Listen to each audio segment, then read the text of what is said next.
Hello friends, आज मैं जिस ड्रामे को एक्सप्लेन करूंगी उसका नाम है miss crow with mister lizard. ये एक चाइनीज़ ड्रामा है और इस ड्रामे की स्टोरी बहुत ही ज़्यादा इंटरेस्टिंग और अमेजिंग है।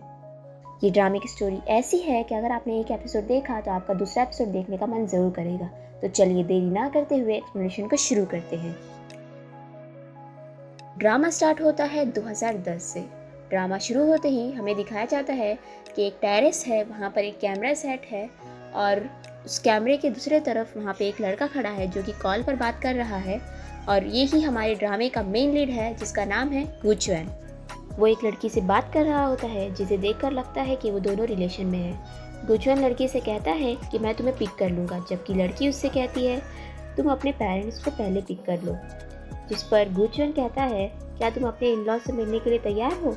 ये दोनों अपनी बात आपस में ख़त्म करते हैं और फिर गुचुएन को एक क्रो नज़र आता है जिसे देखकर वो आगे बढ़ता है, लेकिन जब तक वो आगे बढ़ता है वो क्रो वहाँ से उड़ जाता है।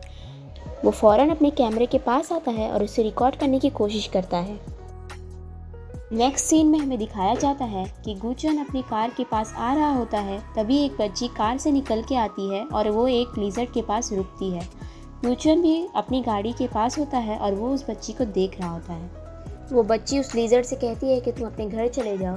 जब वो बच्ची पीछे पलटती है तो गुचुएन, जो कि हमारे ड्रामे का मेन लीड है, उसे सल्यूट करता है, जिससे साफ पता चलता है कि गुचुएन उसकी इस हरकत से काफ़ी इम्प्रेस है। और फिर वो बच्ची कार में बैठकर चली जाती है। नेक्स्ट सीन में ये दिखाया जाता है कि रात का टाइम हो रहा है और वो बच्ची अपने पेरेंट्स के साथ कार में ड्राइव कर रही है और सामने एक ट्रक खड़ा है और फिर वो ट्रक स्टार्ट होता है और इनकी कार की तरफ आगे बढ़ने लगता है, जिसे देख के ऐसा लगता है कि वो जानबूझ के इन्हें मारना चाहता है। बच्ची अपने डैड से कहती है कि डैड देखिए। डैड बहुत कोशिश करता है कि वो इससे बच जाए, मगर वो नहीं बच पाते और ट्रक उनकी गाड़ी को हिट कर देता है। एक्सीडेंट इतना सीरियस होता है कि वो लोग बेहोश हो जाते हैं। इतनी ही देर में गुचुएन की गाड़ी वहीं से गुजर रही होती है। जैसे ही गुचुएन की नज़र कार पर पड़ती है, वो ये देख के हैरान हो जाता है, फ़ौरन अपनी कार से उतरता है इन लोगों की मदद करने के लिए। साथ ही वो ट्रक ड्राइवर को भी बोलता है कि इनकी मदद की जाए, मगर वो ट्रक ड्राइवर अपना ट्रक स्टार्ट करता है और उनकी कार को फिर से हिट करता है और इस बार इनके साथ गुचुएन भी हिट हो जाता है और वो एक खाई में गिर जाते हैं। नेक्स्ट सीन में हमें दिखाया जाता है कि गुचुएन और वो लड़की की फैमिली खाई में गिरे हुए हैं। गुचुएन बेहोश हुआ होता है, तभी उसको एक बच्ची की रोने की आवाज़ आती है। वो बच्ची मॉम डैड बोल बोल कर रो रही होती है। गुचुएन को होश आ जाता है, तभी गुचुएन को बहुत दर्द होता है और वो देखता है कि उसके हाथ में एक रॉड घुसी हुई है, जिसकी वजह से उसके हाथ में से बहुत खून बह रहा है। तभी उस लड़की को लगता है कि कोई और भी वहाँ पर है, तो वो पूछने लगती है कि क्या यहाँ पर कोई है। तो गुचुएन आवाज़ देता है कि हाँ, यहाँ पर मैं हूँ। तो लड़की उसको बोलती है कि भाई, मैं कार में फंसी हुई हूँ, मेरे मॉम डैड को मैं देख नहीं पा रही हूँ। तभी गुचुएन बोलता है कि कोई बात नहीं, शायद वो बेहोश हो गए हैं। फिर वो बच्ची बोलती है कि भाई, हम यहाँ से कब निकलेंगे, मुझे बहुत डर लग रही है। फिर गुचुएन उसका हाथ पकड़ लेता है और बोलता है डरो नहीं, मैं तुम्हारे साथ हूँ।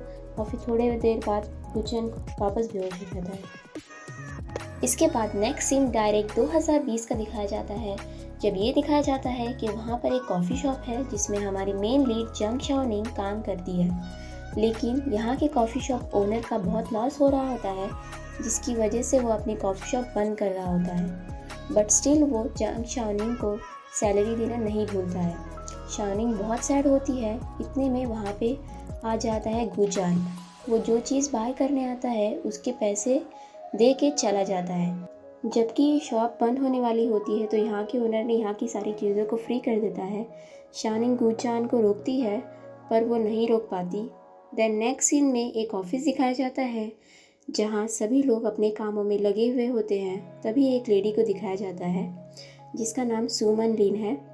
साथ ही ऑफिस में एक और एंट्री दिखाई जाती है, जो कि एंट्री होती है शुचेन की, जो कि होता है गुचुएन का फ्रेंड और साथ ही बिजनेस पार्टनर भी। फिर अगले ही सीन में दिखाया जाता है कि गुचुएन एक प्रॉपर्टी डीलर के साथ कब्रिस्तान यानी कि ग्रेवयार्ड में खड़ा हुआ है और वो अपने लिए एक कब्र खरीद रहा होता है। इतने में वहाँ पे शुचेन की कॉल आ जाती है और वो उसे पिक करने का बोलता है। अब हमें यहाँ दिखाया जाता है हमारी मेन लीड शाओनिंग का घर, जिसमें वो अपनी ग्रैंड माँ और आंटी के साथ रहती है। शाओनिंग अपनी ग्रैंड माँ से बहुत प्यार करती है और क्योंकि वो एज वाली है इसलिए उन्हें भूलने की बीमारी होती है। अब यहाँ पर दिखाया जाता है कि शुचेन गुचुएन को लेने आ जाता है और ये लोग कार में होते हैं और आपस में बात कर रहे होते हैं, जिस पर शूचेन कहता है कि तुम अभी इतने जवान हो और तुम्हें कबर खरीदने की क्या ज़रूरत है। तो फ्रेंड्स, मेरी वीडियो को लाइक करें और मेरे चैनल को सब्सक्राइब कर लें ताकि मेरी वीडियो की नोटिफिकेशन आपको मिलती रहे। तो चलिए, मिलती हूँ आपसे अगली वीडियो में।